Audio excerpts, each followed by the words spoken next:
Hello, it's Shelley F Knight, bringing you Positive Changes, a self-kick podcast.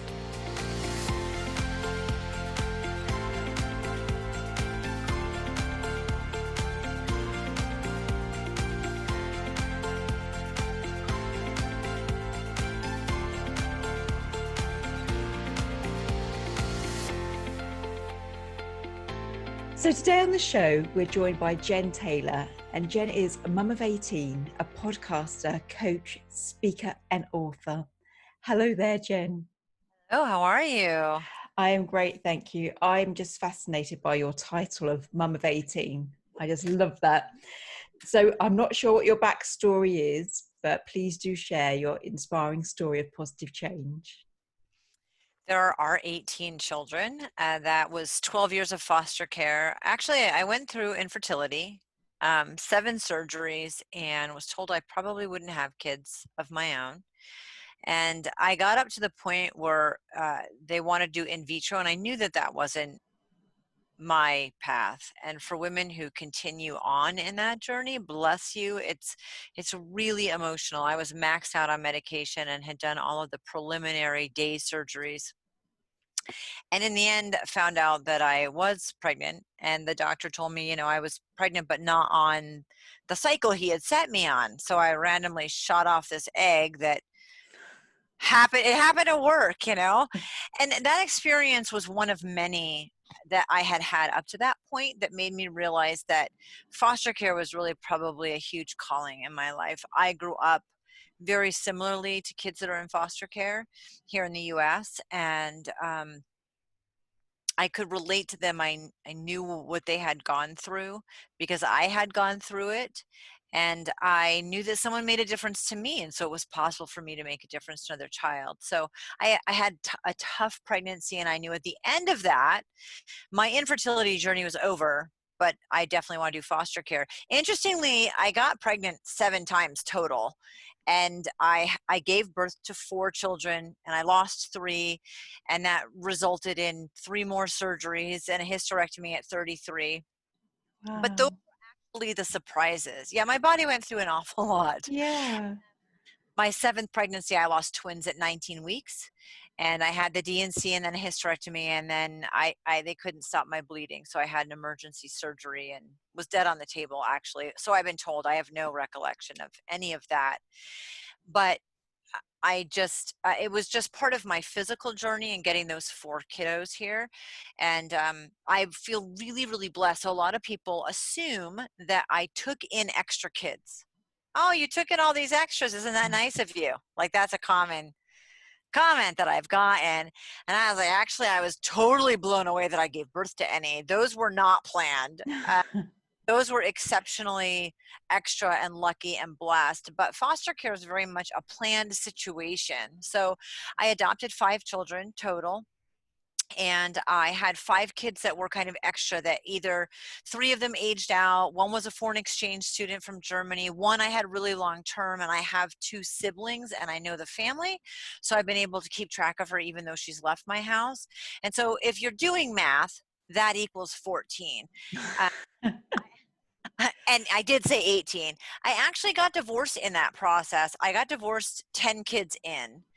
And even though I wasn't married at the time, I did continue to do foster care. So I did 1 adoption and 3 kids that kind of aged out with me as a single mom, in that period of time. And so I had 14. I had 9 at home, and my oldest biological daughter, who was about 20 at the time, she's 28 now, wanted to fix me up with some boys. So I start dating again. Me and a really good friend of mine went on this journey to fix me up, and I was not super interested, but it was really fun of them, and they made the whole thing kind of fun.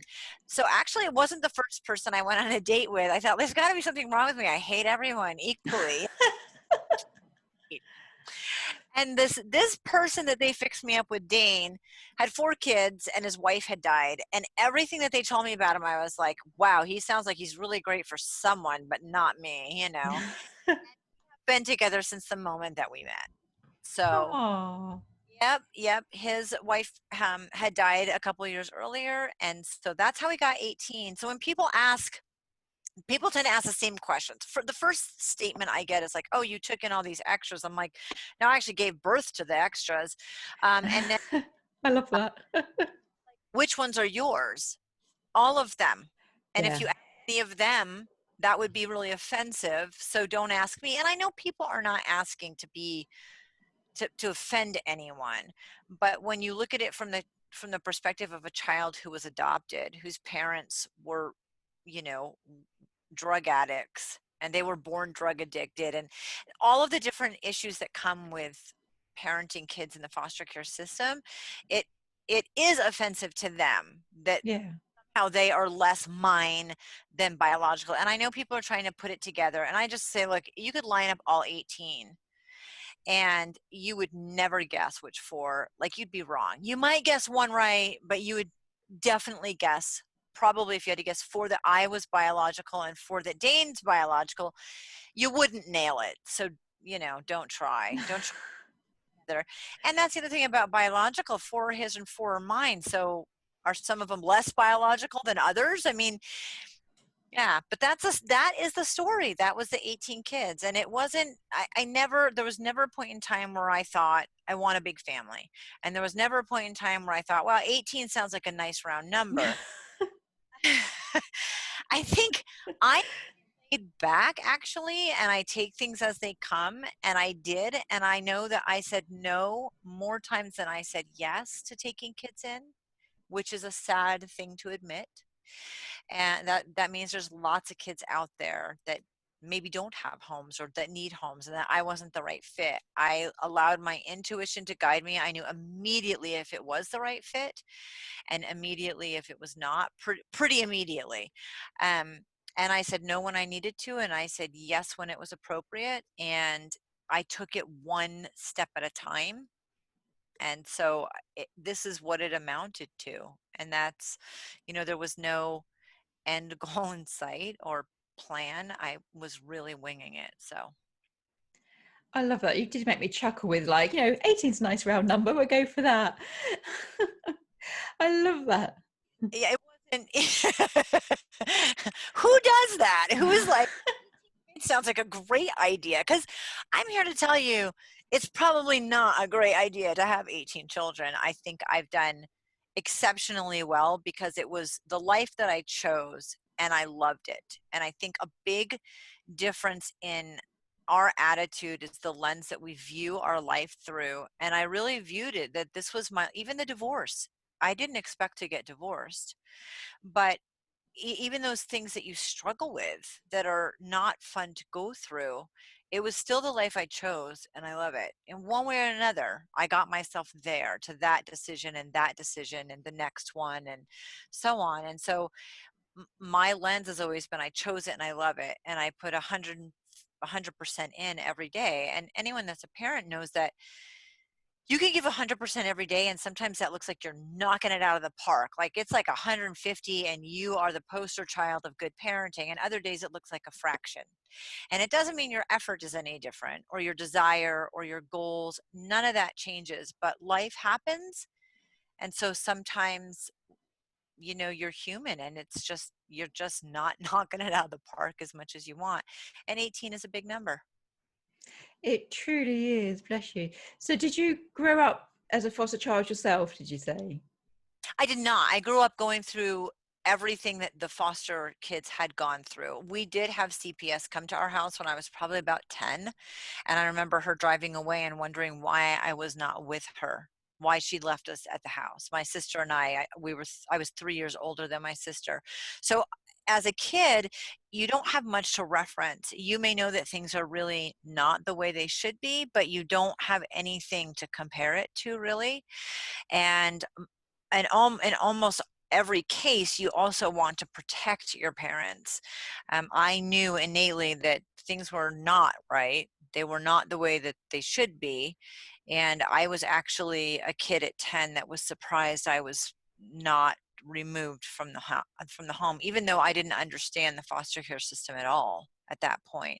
So I was a kid that definitely could have been removed, and through sections of my life should have been removed. That just meant that I understood, I could relate physically and emotionally to what these kids have been through. And clearly, our barometer is a bit different.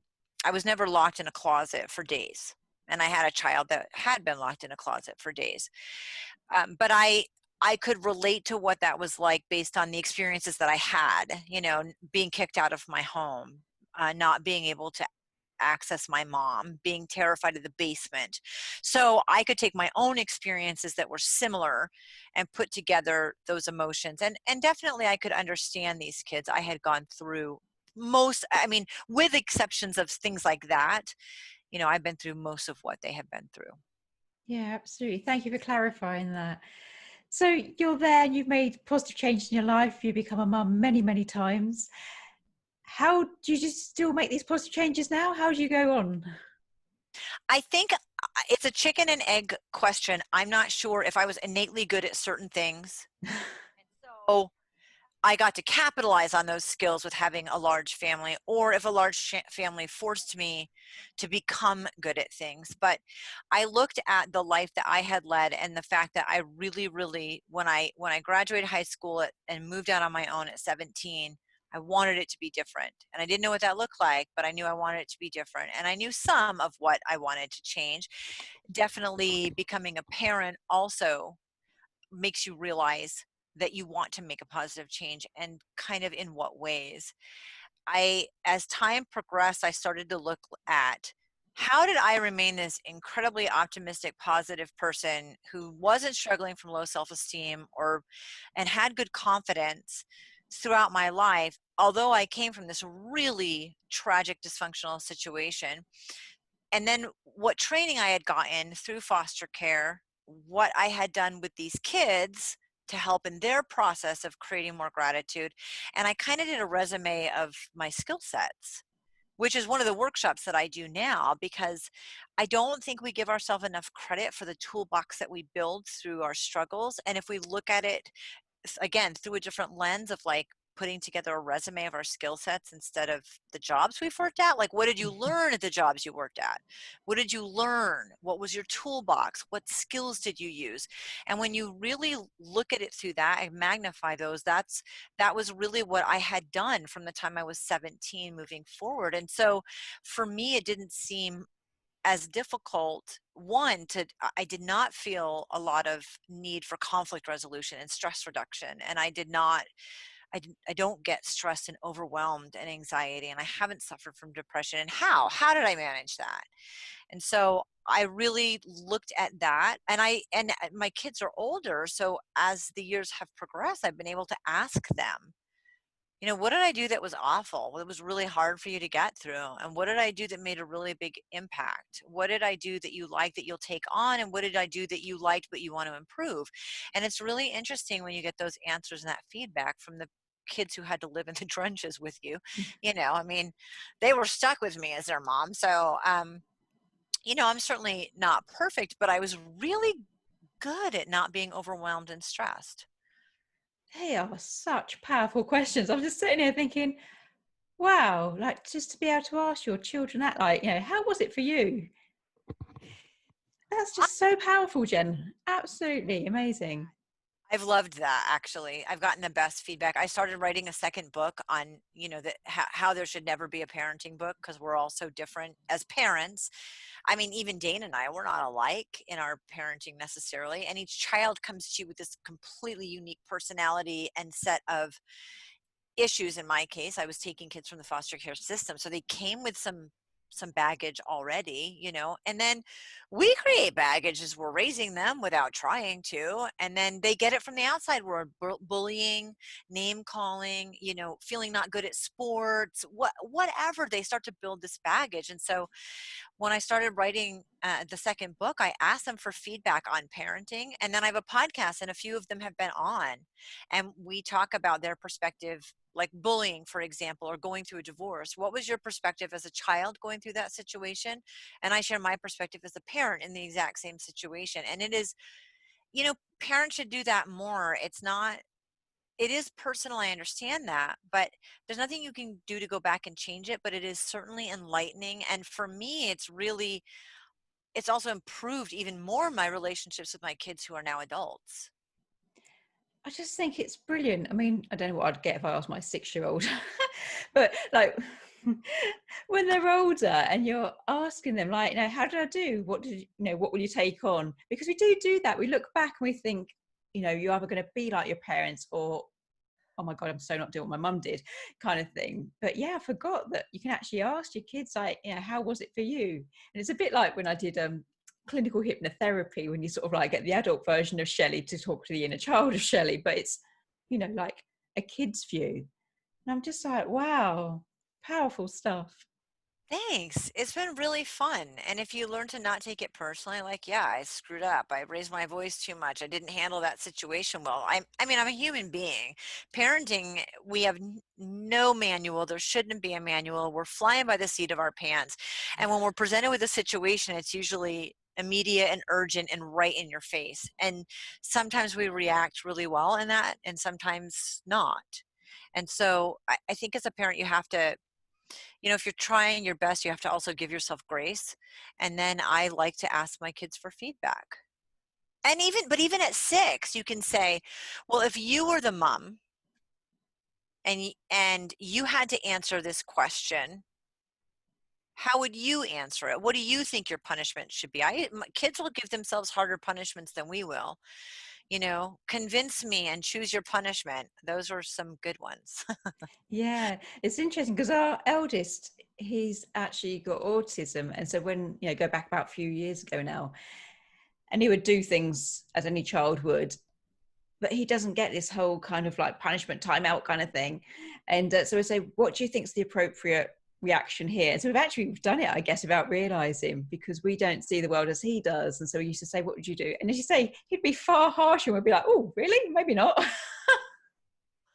Yeah, I have a son who's autistic too, and I mean, that is what a great example that people with autism don't view the world in the same way that we do, so their reactions are quite different. Yeah.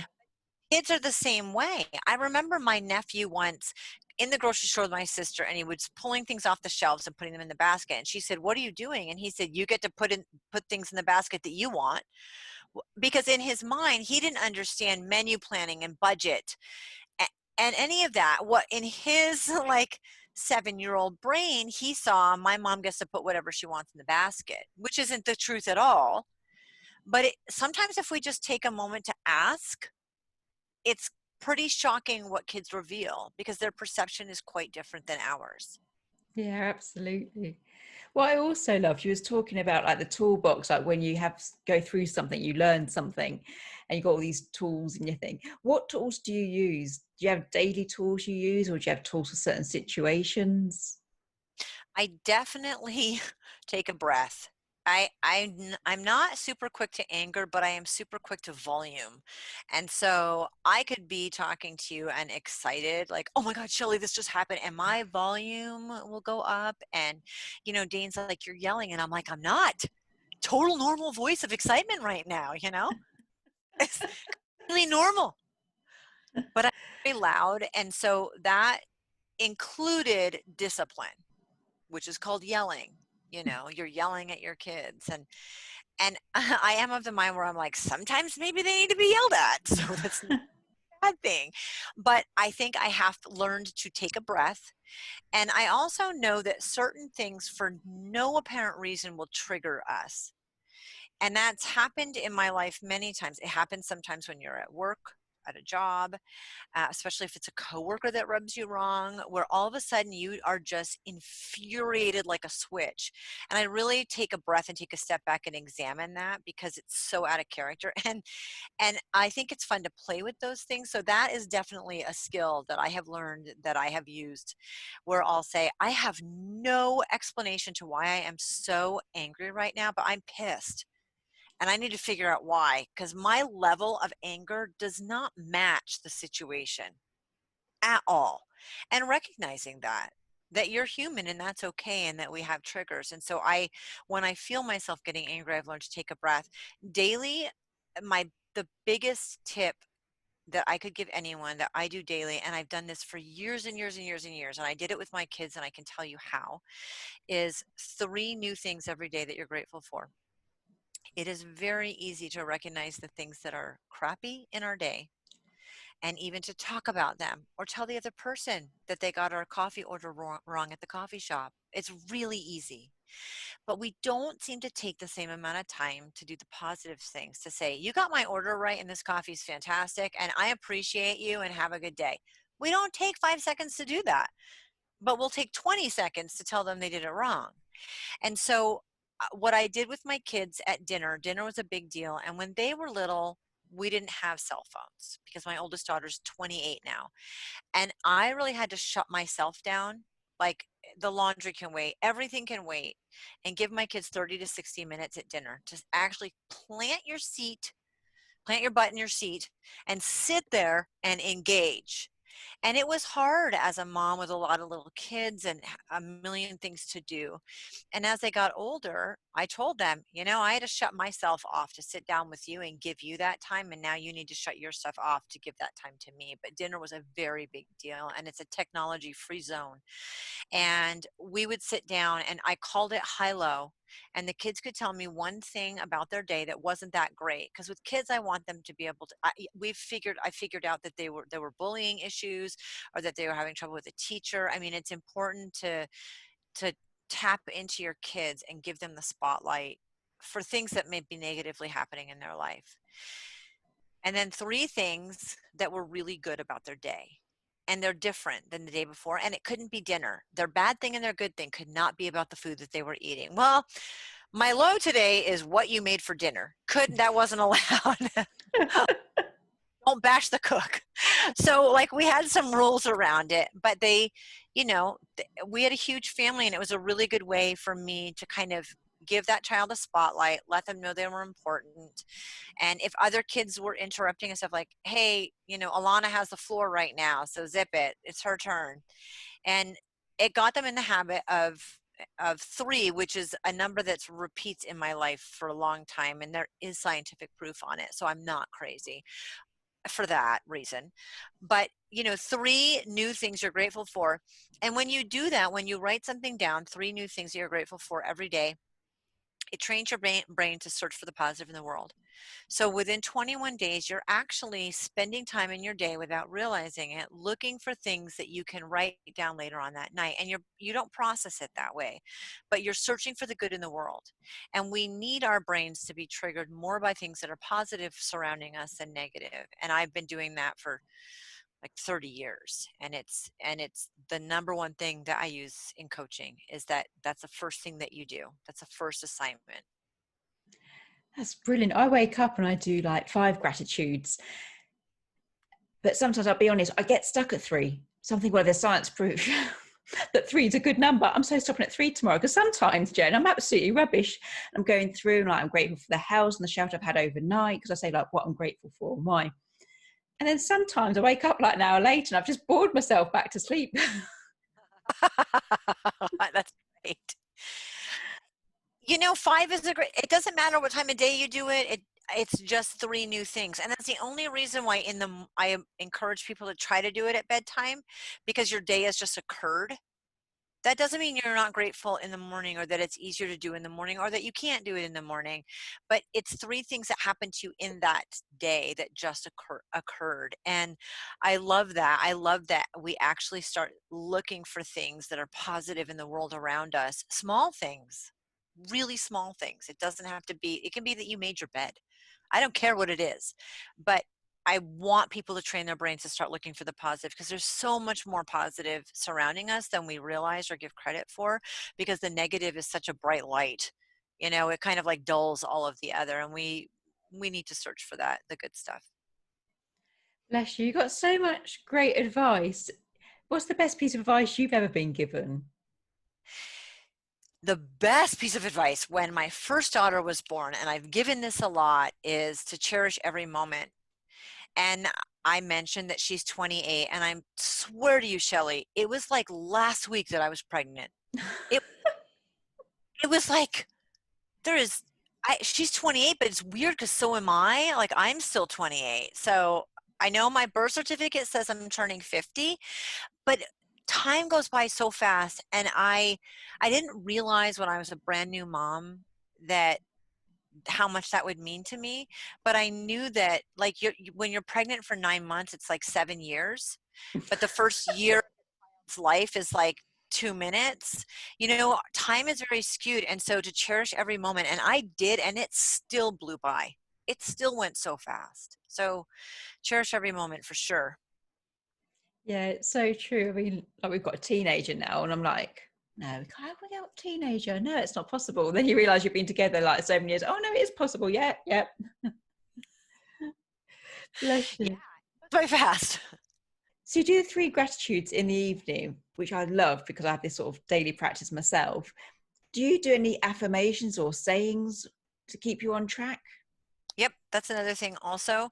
And like, I mean, I have a tattoo on my arm that says believe. And I think you really need to dig deep to figure out what those words or statements are that give you purpose, passion, and drive.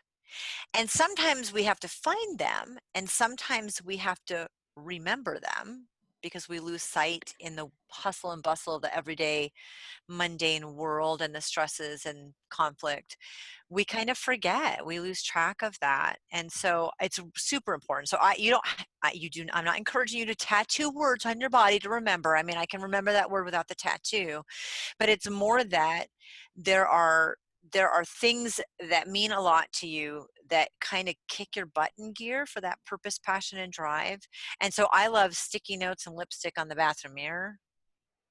And so that's what I encourage. Once you find those statements or those sayings that give you that purpose, passion, and drive, keep them around somewhere where you see them every day.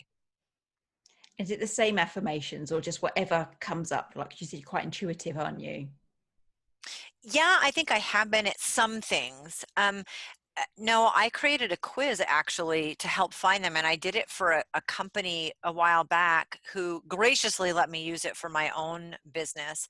But I was tasked to create a quiz to help people determine what their words are, what their reasons are, the reasons that give you purpose, passion, and drive. And their language is a little bit different, but yeah, there's actually a quiz that I have on my website you can take, and it's me on the other end. I review every single one of them, and I kind of go through, and based on people's answers, I can pick out what those words or sayings are, and then you tweak them. So if I said, oh, Shelley, travel came up a lot. Travel's really important to you. But for me, I like the word wanderlust. So you think, oh yeah, that is travel is really important to me, but that's not the word that means the most. So can they change? Yes. Do a lot of them stay the same? Yes. So that's something that you kind of have to revisit because we're not static as individuals. But the things that I loved when I graduated and I was 17 and I took my first personality test and stuff, that hasn't changed in all of these in 33 years, but maybe the way I view it is a little bit different, or the language behind it is a little bit different. So a lot of them remain the same consistently. That's brilliant. So is this part of your coaching that you do the affirmations and the toolboxes? So you're helping people create positive changes all the time? Yes. So the biggest part of my speaking platform and my coaching is compounding joy is what it's called. And I love the theory of compound interest. And I'm not math adept at all, but the theory of compound interest, back when I learned it in high school, I realized, oh my gosh, everything is compound interest. So where the mortgage in your house, we can see compound interest working all the time where people go, oh yeah, that makes sense. But it can work against you or for you. It works for you in an investment. It works against you on a mortgage, that sort of thing. And that is the same with the friends that you have and the decisions that you make and the people that you love. And so my goal is to have fast, easy daily actions that over time add up to a lot more, which is the theory of compound interest. So it's not a one and done. It's not super fast. But it's not taking a lot of time and effort. and just doing things over time and watching how that changes. So yeah, I do that. But the quiz is free on my website. Anybody can take it. It doesn't have to be, it is part of my coaching package, but it's also something anyone can do, because I think it's really, really important to get in touch with who you are. I was great at that. And then I got divorced and I worked 3 jobs and I had 9 kids at home and I was overwhelmed and stressed out. And someone asked me, what can I get you at the store? And it was like deer in the headlights. I couldn't answer what drink I wanted you to get. Like, hey, if I'm going to spend $5 at the store and do something nice for you, what do you want it to be? I couldn't answer that question. I was so out of touch and so stressed and so overwhelmed. And I remember when that happened, I thought, holy cow, how did I get here? Because it hadn't been like that for 20 years for me. And I never want to go back. So what did I do in that first 20 years and in foster care? What toolbox, what skill set did I have that I maintained that? How did that get derailed? And how can I make sure it's never derailed again? And it was really my own hitting rock bottom post-divorce. It wasn't the divorce, it was the aftermath of it that was the toughest for me personally. And so what did I do to do that? And then when I took myself through the same journey that I had in that initial 20 years and through fostering kids and through all my training, I was like, wow, I had this great toolbox and really cool people along the way that helped.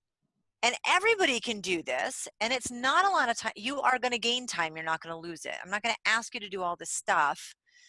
And it's about remembering who you are, or, like rekindling that fire that you used to have, or that's somewhere in there that we put on the back burner. It's there. We just get overwhelmed by life.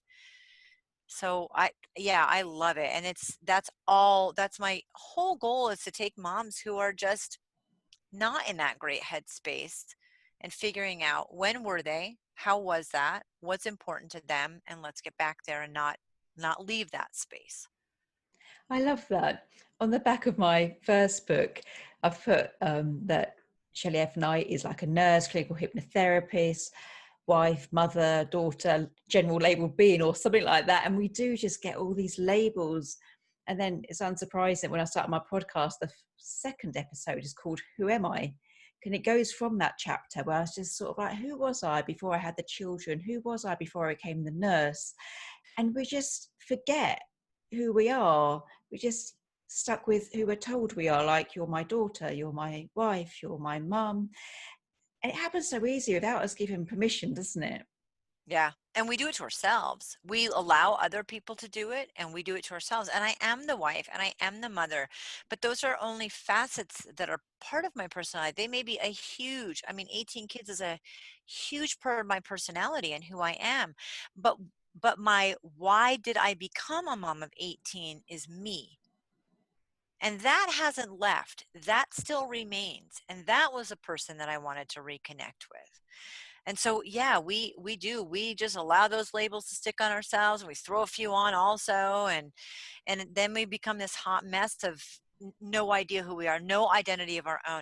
I went to the dog park once with one of my girls, and I always told them, like, I'm Ashley's mom or Brianna's mom or Nicholas's mom. Like, I haven't. My name is Jennifer. Hello.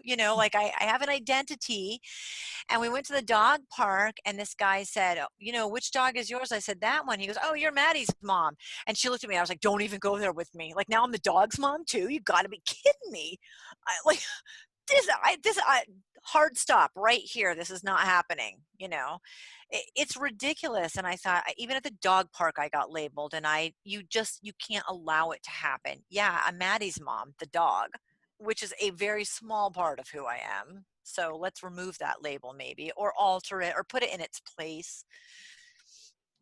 I love that. So we've got a dog. My husband goes, go to mummy, go to daddy. And I've had a bit of a battle of fertility, should we say.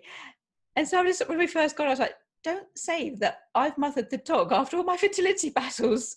I just bought a cockapoo. Don't put that on my journey. Do you know what I mean?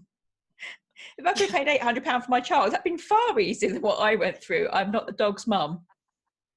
Yeah, amen to that. And on Mother's Day, you don't get presents for being a dog mom. And I'm not minimizing an infertility issue, because my 28-year-old daughter had the same issues as I am, and she is not having children of her own and has 2 dogs.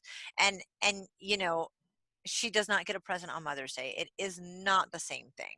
And so we need to put this in perspective where it belongs. So no, you're not the dog's mom. I'm not, no. She's got awful table manners, worse than the kids.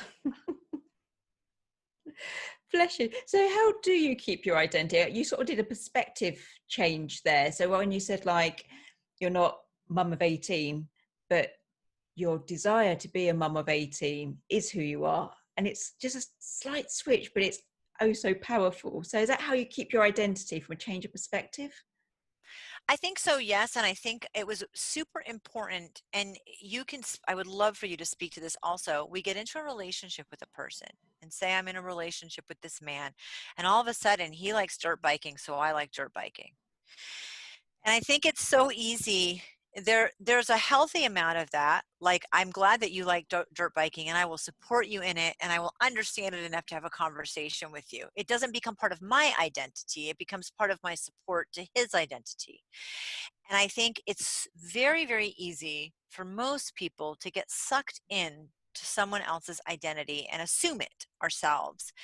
And I I kind of think I liked who I was, even though I was clueless in college and stuff. I liked who I was. I didn't want to assume someone else. I want to really figure out who Jenn was. And so that has been kind of a lifelong journey. When people say, you have 18 kids. Oh, you have such a big heart. Yes, I have such a big heart, and I wanted to make a difference, and I tried really hard to make that happen. And as a result, I am mom of 18. But I didn't lose my identity to being a parent. I didn't lose my identity to my partner. I took it on in a huge way, but where it wasn't necessarily all of me. It didn't consume me. And although parenting can be all consuming, I didn't lose who I was. I like to run. I'm a runner.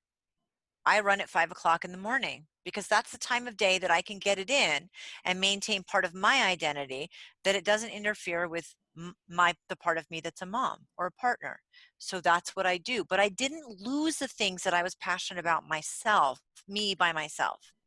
That had nothing to do with parenting, nothing to do with the relationship, nothing to do with anybody but me. And I think it's really, really important because we're down to 1 child at home. 4 years ago, I had 12 at home. So we had kids very, very close together. We had 2 that graduated, 2 that graduated, 3 that graduated. We had 12 of the 13 adopted and biological kids were born in 10 years. It was a mass. It was 3 kids in diapers on the front end and a mass exodus on the back end. And there is no way I wanted to be the parent who sat at home sobbing, having empty nest syndrome, not knowing what was next in life. I refused to do that. And I understand how it happens and why it happens. And yes, you love your kids. Where are you in all of this? Where did you go? How did you disappear and lose it? And how can we find it and get it back? Because you should be celebrating your kids moving out and moving on and starting their own adventures. You're never done being a parent. So, but what does that mean for you? And I really made sure I maintained a lot of the things that were innately passionate about me that weren't related to the other kids. Did I drag them on runs on their bikes? Yep, I did. It was part of their life. But you have to find ways to continue to do the things that you love and not lose yourself in all of it and assume, like, now I'm a dirt biker. I am not a dirt biker. I don't even know what I'm talking. I mean, that was just a silly example, but I don't want to become a dirt biker because the guy that I'm married to is a dirt biker, if that makes sense. So I made sure that I maintained what I liked and didn't assume the identity of other people along the way, including my kids. I absolutely love it. I mean, I work a lot with grief. That's what my next book's about. And it is exactly what you're saying, that the amount of people that I know it's so painful. I know that. It's not, discrediting that at all. But when people say, I don't want to do myself, he was my other half. And I just find myself saying, but you were whole before you met them and you'll be whole again. And when you start to give away your identity, And when you don't know who you are in isolation of someone else, it just becomes really confusing. And it does hurt when you feel like your other half has gone. And so I love the way you put it.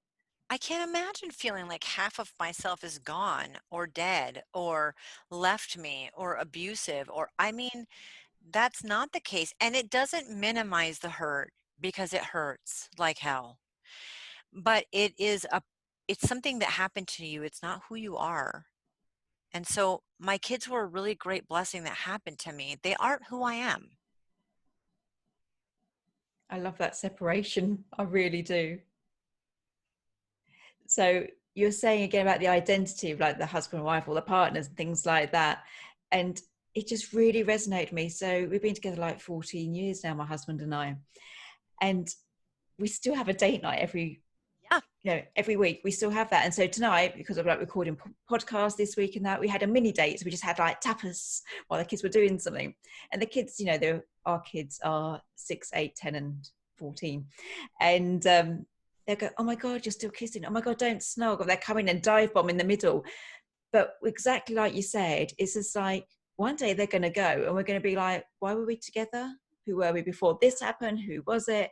And we are part of their life story. And I want it to be a good life story for them, really. And so it's so important to, just embarrass your kids by snogging for one. More Yes. public, the better. Yep. But it is, again, comes back to the identity of being whole and then, not giving everything over. And I like to think that I've got a nice balance in my life because my husband's like a gamer and the geek and like Mr. Science. And I'm like, oh, bright colors and soft fabrics, so, get some candles going. Yeah, we're like that too. There's no dirt biking happening. That was just a wild example. He's actually gaming with our 10-year-old right now while I'm recording this. So yeah, I think, and he loves to golf actually. And it was something I kind of always wondered about. Maybe I would like to golf. I don't know. Maybe when I get older, that would be a hobby that I would have. And he bought me this $800 golf set on Mother's Day a couple of years ago. And he has had his pro card and he can coach and teach. And so he was going to teach me. And I said, yeah, I want to take these back. And you want to take them back? And I said, I love being your caddy. And he's like, what do you mean? I'm like, reading the green, knowing which one you should use, telling you, no, you need your 3-iron on this shot. Like, I love that side of the game. I don't want to carry your clubs, but I make a really good caddy.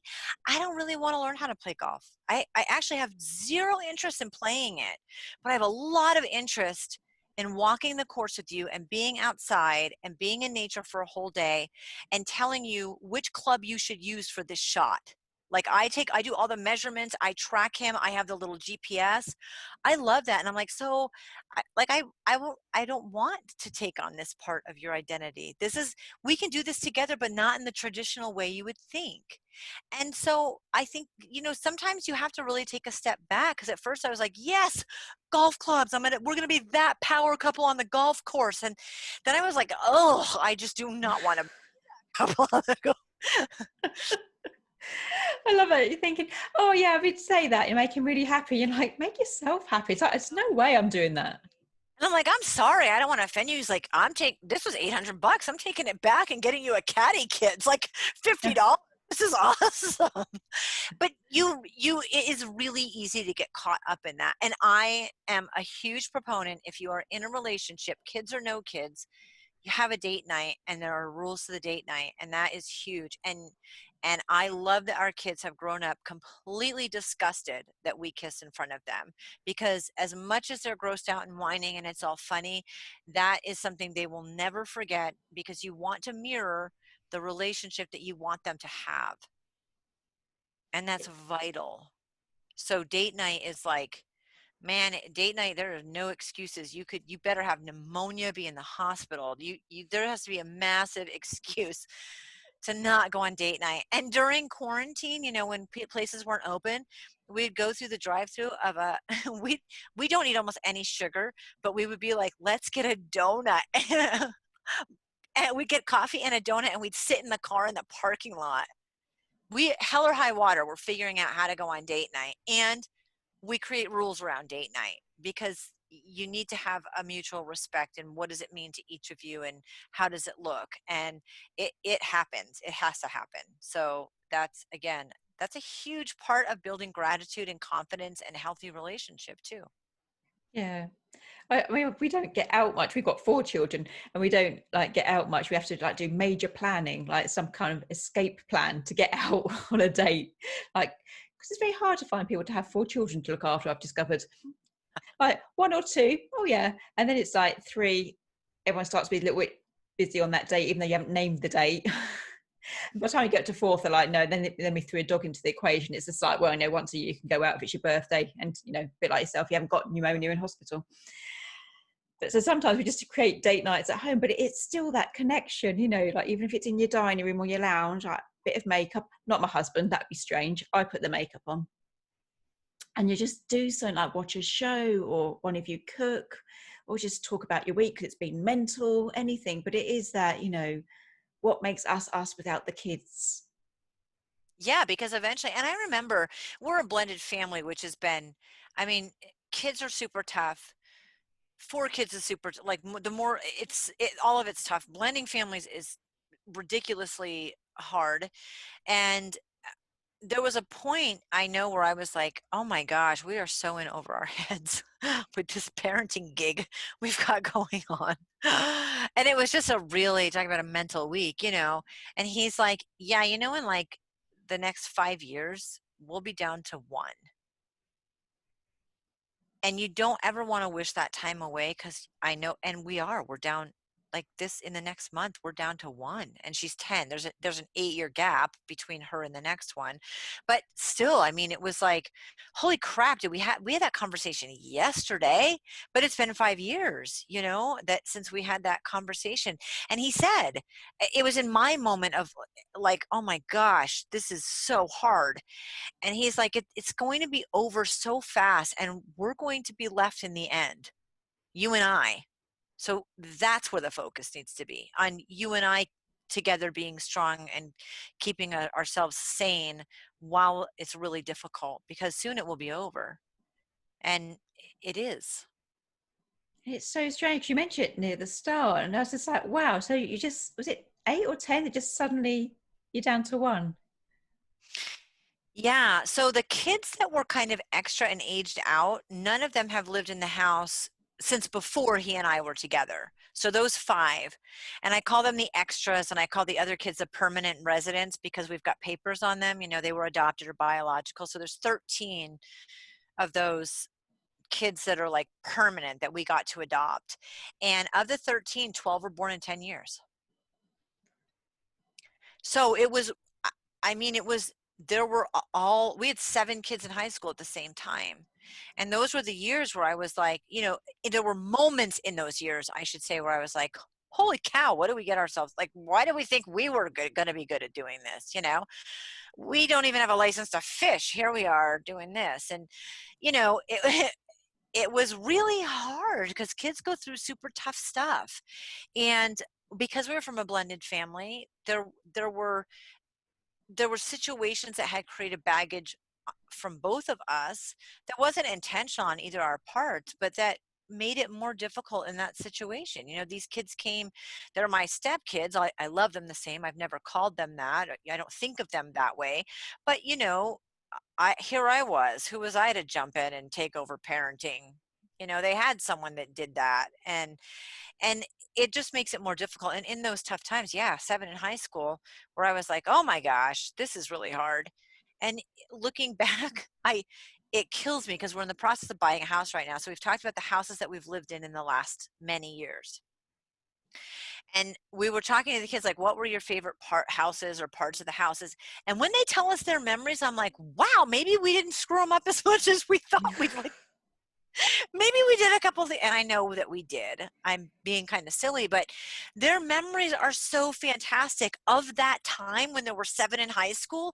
We were just talking about it the night before last. A bunch of the kids came over, and I was like, wow, because my perception was there were really, really tough moments in those years.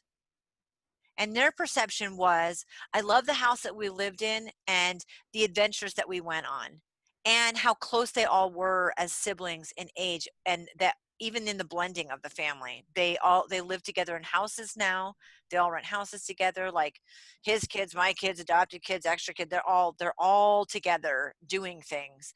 And so, I mean, now we get to look at it with some hindsight, like, okay, we got through that and it was okay. And now we are left without 7 kids, with one child at home who's 10, and I never want to look at him now and think we did a bad job back then, and we don't.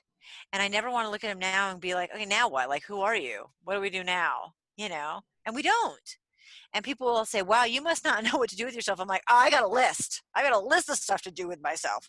I have no problem coming up with things to do with myself now that the kids are gone. Like, tons of lists. We have there's no lack of things to think about in that regard now that we have so many out of the house. So yeah, it's really important to keep your identity and work through those tough things, and remember that that's the relationship that's going to stand the test. Yeah, I love it. I love the fact that your kids still live together. Is that like one of those light bulb moments you think, I've nailed this? My kids choose to live together when they can live anywhere in the world. Yeah, I mean, we've had, let's see, 1, 2, 3, 4 living together at the same time in the same house. We have like 2 over here and 2 over here and 3 over here, and I think because we didn't care, it's not like yours, mine, and ours. They were just our kids, end of story. And I was respectful that I wasn't the primary mom to some of them, and he wasn't the primary dad to some of them, maybe, but that we worked together 100% of the time. There was no middleman. There was no, and we had, for the most part, good communication with a former partner, and he had lost his. So that was a different situation to navigate tenderly. But yeah, now we look at it and it's just like when they were kids and younger, where they would match up with, it wasn't the same 2 playing together all the time. They would rotate through who played. And it must be like that to some degree in your house with 4. Yeah.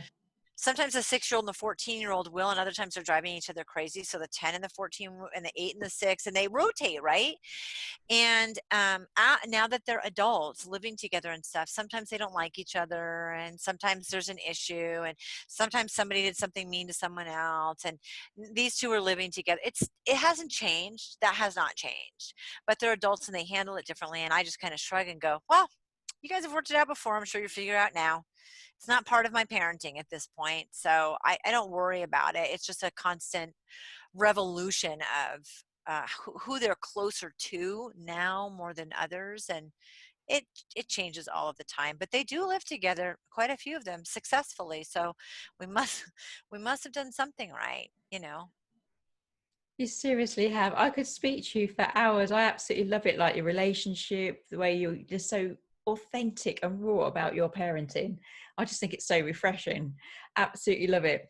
So you're out there, as we know, you're a podcaster, author, superwoman, general.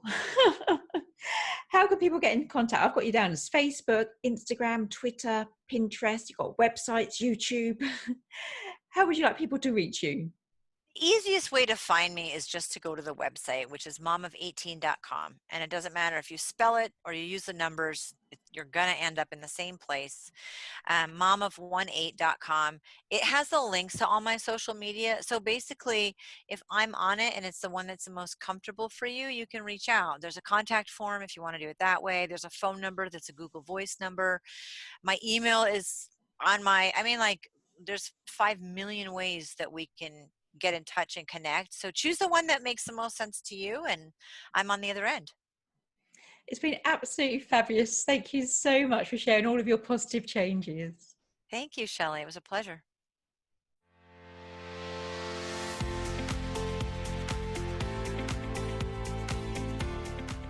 If you enjoyed today's episode, please ensure you subscribe and do leave a positive review. If you would like to create your own positive changes, head on over to shelleyfknight.com and you can buy yourself a copy of Positive Changes, a self-cookbook. If you want some positivity until the next show, come join us over on Facebook. That's Shelley F. Knight, Life Goes On. So I've been Shelley F. Knight, and as always, you've been amazing.